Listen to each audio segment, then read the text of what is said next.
Hello guys! So, panibagong araw tayo, panibagong gagawa tayo ng soap. Samahan niyo ako guys. Pero bago tayo gumawa guys, i-introduce ko muna yung kung ano yung mga gamit natin na ginagamit natin sa soap. So, eto guys, meron akong tatlong klaseng gloves dito. Kasi ito, tapon na lang ng tapon. So, ayan. Manipis siya. Tapos, pagkakapitan natin yung soap, ay kailangan naka-gloves kasi meron siyang lye, yung lye ng reaction sa ating skin. So, kaya ayan. Puro natural itong soap na ito, guys. Tingnan ko yung camera natin. Ayan. Puro natural ito. Kaya ngayon, ipapakita natin yung mga ingredients natin. So, ito yung second gloves ko kapag medyo kailangan medyo makapal. Yan yung second gloves natin. Pakita natin. Pero ito, tapon lang ng tapon. Food grade siya. So, tapos ito yung pangatlong gloves natin. Hindi ito sa Dalarama guys ha. Ito yung heat resistant na gloves. So, pagka gumagamit tayo ng lye, so ito yung gamit natin. So, ayan. Heat resistant. Kailangan heat resistant guys. Kasi yung lye, umiinit siya and delikado sa ating skin. At saka pag gumagawa tayo ng soap, kailangan laging safety yung ating iniisip. Kaya kailangan long sleeve lagi yung ating sinusuot. And meron pa akong isang protection guys na hindi ko nadala dito. Yung pang long sleeve na protection na kagaya nito. Heat resistant din siya. Ayan. Ito yung ating gloves na heat resistant at saka yung long sleeve na hindi ko nadala. And then also, eto, pang safety siya guys. Ayan. Pag gumagawa tayo ng lye, ayan, suot-suot natin to para hindi tayo matalsikan sa ating mukha.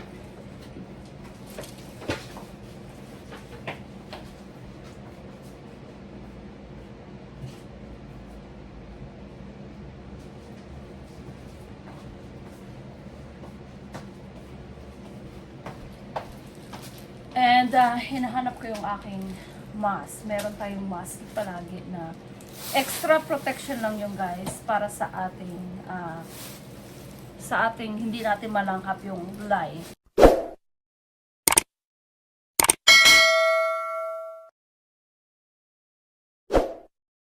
Unang-una guys, preferred ko muna yung ating goat milk. Ito yung ating goat milk. Kailangan siya ay frozen.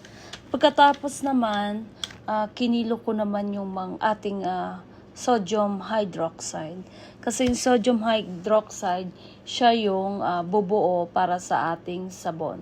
So pagkatapos kong makilo yung sodium hydroxide, so ilalagay natin yan sa goat milk. Kailangan guys nakasuot tayo ng safety. Yung pinakita ko earlier sa ating video na meron tayong cover sa ating mukha at saka yung ating gloves na suot. Kailangan safety yung suot. Kasi umiinit yung sodium hydroxide. So kailangan guys ay nakalagay na muna yung ating goat milk, tapos unti-unti nating ilagay yung ating sodium hydroxide.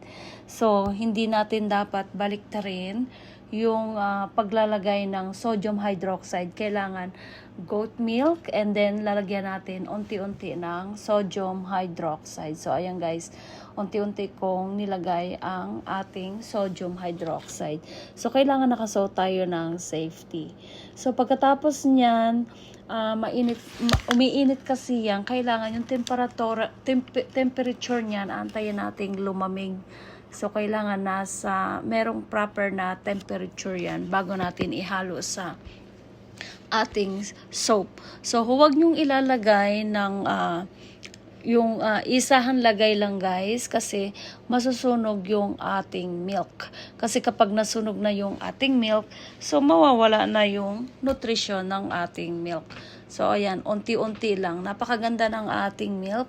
Talagang nagkukulay blue siya na talaga, galing talaga sa farm yung ating milk. So, premium yung ating sabon, guys. Hindi lang ito basta-bastang sabon na ginawa. So, kundi puro natural siya.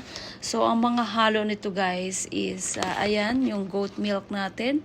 Hinaluan natin ng sodium hydroxide. Tapos, ang ating mga oil ay ikinilo ko na rin.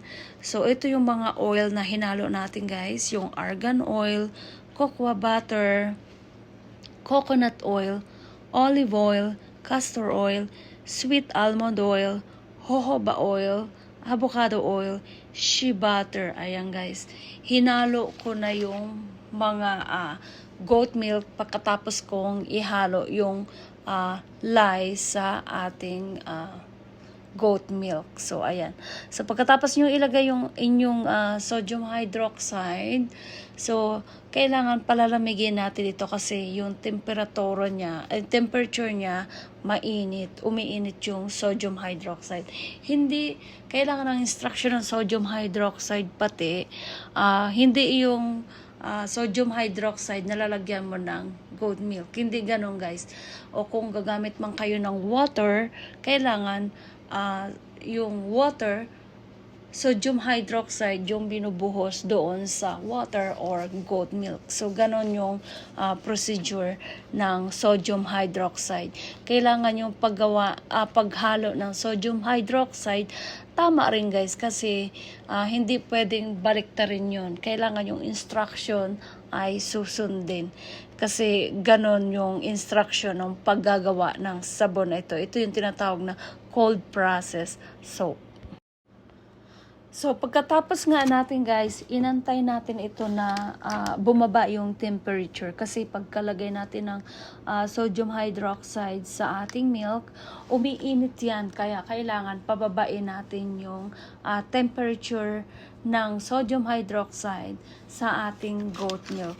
So, kung ang nakikita nyo dyan, ito yan, frozen yan, guys. And then, after that, hinahalo ko para hindi siya masunog yung ating goat milk. Napakaganda ng ating goat milk. Talagang ganyan yung kulay niya na medyo parang butter na butter siya. So, talagang, ayan, ang ganda ng labas ng ating goat milk. So, pagkatapos, inantay ko lang yan na bumaba yung temperature. Habang bumababa yung temperature, binabalikan ko ito ng every maybe 1 minute and then hahaluin ko ulit para ma-mix yung ating sodium hydroxide sa ating goat milk. So, habang inaantay natin to, guys, ang ginawa ko is kinilo ko na yung ating mga oil, yung mga ingredients na ating binanggit. So, habang inaantay natin, guys, yung ating sodium hydroxide na bubaba yung temperature, ayan, pinagsama-sama ko na yung ating oil. So, yung ating oil na kasi yung coconut oil natin kailangan matunaw yun at nilagay rin natin yun sa ating warmer. Painitin din natin yung lahat ng ating oil. So, pagkatapos nyan, guys, na kapag natunaw na itong sodium hydroxide at saka yung goat milk, bumaba na yung temperature niya, ay pwede na nating ipagsama yon para mabuo na natin yung ating sabon.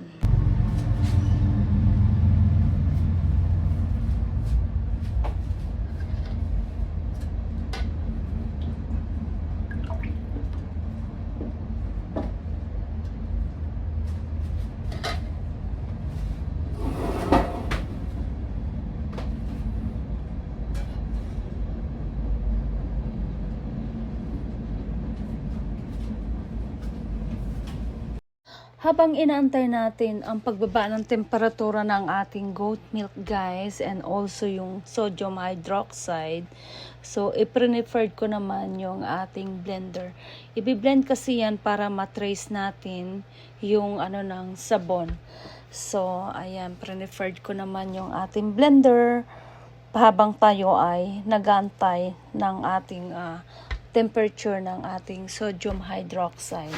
Kasi yan yung kailangan gamitan natin ng blender na panghalo para matrace yung ng sabon, guys. Para siya ay maging sabon, mabuo yung ating sabon.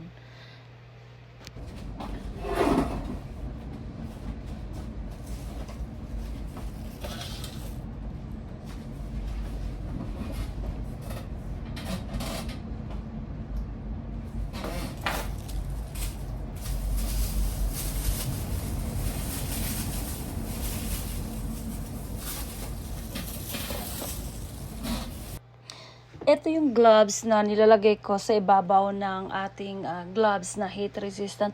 Kasi, ang paggawa ng sabon guys, napaka-messy at saka napaka-dulas. Para kapag malagkit na yung ating gloves, tinatapong ko na lang yon at tinatanggal. And then, ayan, inaantay nating bumaba yung temperature. Kailangan balance yung temperature ng ating mga oil. And then, also yung temperature ng ating lye. And then, pagkatapos niyan, kapag tama na yung temperature, ay ilalagay na natin ang ating lye doon sa ating mga oil. So, ititrace na nung ating lye yung ating oil para mabuo na siya, para maging isang sabon.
guys, hahatiin natin sa dalawa.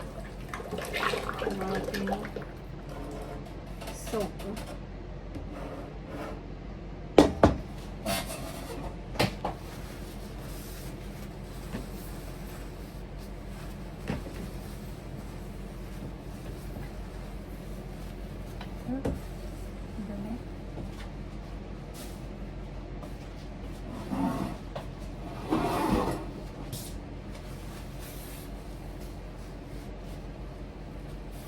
Napaka-messy talaga gumawa ng soap guys. Kaya, ayan. Kailangan merong work table.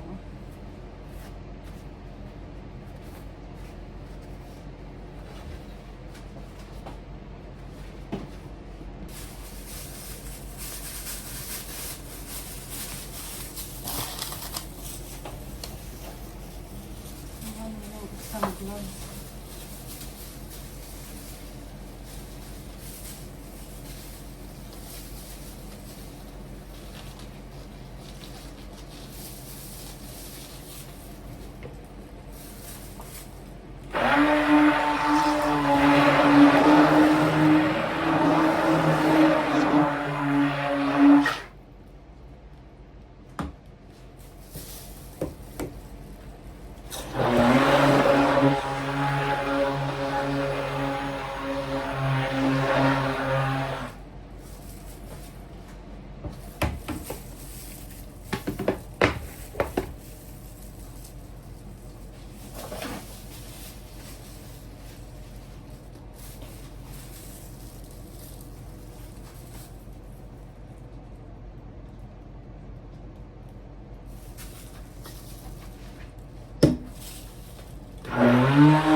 Ito yung ating goat milk. Yan. Lagyan natin sa lagayan. At ayan guys, ready na ang ating sabon. Ready to mold na yung ating sabon. Okay guys, kung nagustuhan nyo ang video ito, please don't forget to like, share, and subscribe. And see you guys in my next video. Ang ating sabon guys is available na sa ating website, www.cherylskincare.com. So kung hindi nyo makita guys, yung marami tayong selection, you can email me at support@cherylskincare.com. Kung kayo guys ay nahihirapang mag-order sa website, you can email me and then leave your information and someone can help you out. Okay guys, sa pag-order ng sabon.